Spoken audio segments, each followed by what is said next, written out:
காக்காவும் கருமை நிறமும். ரொம்ப காலத்துக்கு முன்னாடி காக்கா வெள்ளையாக தான் இருந்துதான்.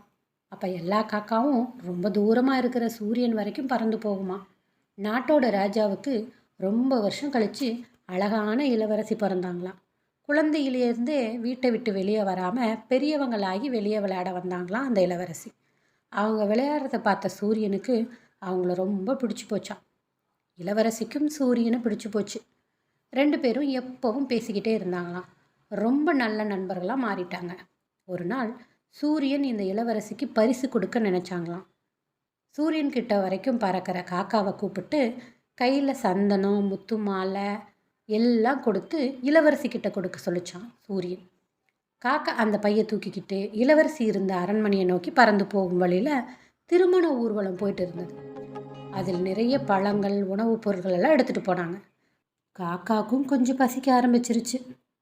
உடனே பையை ஒரு மரத்தில் மாட்டிட்டு திருமண ஊர்வலத்துக்கு போச்சான் சாப்பிட. மரத்துக்கு கீழே இருந்த ஒருத்தன் பையை பார்த்து மரத்தில் ஏறி பைக்குள்ள சூரியன் கொடுத்து அனுப்பின எல்லா பொருளையும் பார்த்து சொக்கி போயிட்டானான். உடனே எல்லாத்தையும் எடுத்துக்கிட்டு மரத்தில் இருந்த குப்பையெல்லாம் பையில் எடுத்து போட்டுட்டு மரத்தை விட்டு ஓடி போயிட்டான். காக்கா நல்லா வயிறு முட்டை சாப்பிட்டு வந்து பையை எடுத்துக்கிட்டு இளவரசிக்கிட்ட சூரியன் கொடுத்த பையை கொடுத்துச்சான். திறந்து பார்த்த இளவரசிக்கு ஒரே அதிர்ச்சி. இந்த சூரியன் ஏன் இப்படி பண்ணிடுச்சு? என் மேலே அன்பே இல்லை, எல்லாம் நடிப்பு அப்படின்னு சொல்லி பையை தூக்கி வீசிட்டு போயிடுச்சான். மறுநாள் காலையில் சந்தோஷமாக இளவரசியை பார்க்கலான்னு வந்த சூரியனுக்கு அந்த பையை கீழே கிடக்கிறத பார்த்து ஏதோ தப்பு நடந்திருக்குன்னு புரிஞ்சிடுச்சான்.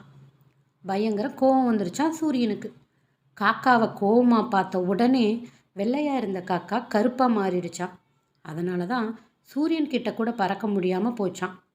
கிட்ட இருந்த சூரியனுக்கும் கோபம் வந்து பூமியை விட்டு தூரமாக போயிடுச்சான். இதிலிருந்து எந்த வேலையாக இருந்தாலும் சரியான ஆள்கிட்ட தானே கொடுக்கணும். என்ன குட்டீஸ், சரிதானே?